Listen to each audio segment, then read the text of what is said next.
રાજકોટના ઉપલેટામાં દબાણો પર ફરી વળ્યું દાદાનું બુલડોઝર। ધારાસભ્ય મહેન્દ્ર પાડલિયાના પ્રયાસથી હાડફોડી ગામમાં સર્વે નંબર 18ની જમીન પરથી હટાવાયા દબાણો।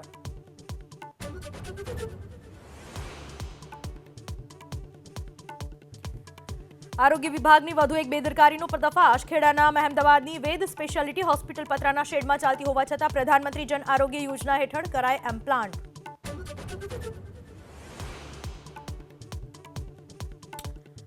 કચ્છ જિલ્લાની પ્રાથમિક શાળાઓમાં શિક્ષકોની અછતથી કટોકટીની સ્થિતિ। 1700 જિલ્લા ફેરની બદલી સામે માત્ર 25 શિક્ષકો કચ્છમાં આવ્યા।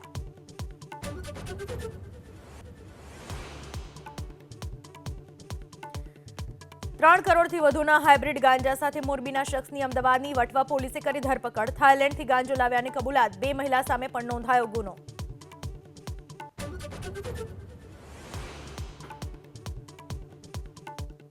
સંસદ ભવન પરિસરમાં વિરોધ સમયે હંગામો। ભાજપ અને कांग्रेस सांसदों એકબીજા ઉપર ધક્કા મૂકીનો આરોપ। ભાજપ सांसद प्रताप सारंगी इजाग्रस्त। तो बीजेपी के एमपी जो थे वो मुझे ऐसे रोकने की कोशिश कर रहे थे, धकेल रहे थे और मुझे धमका रहे थे।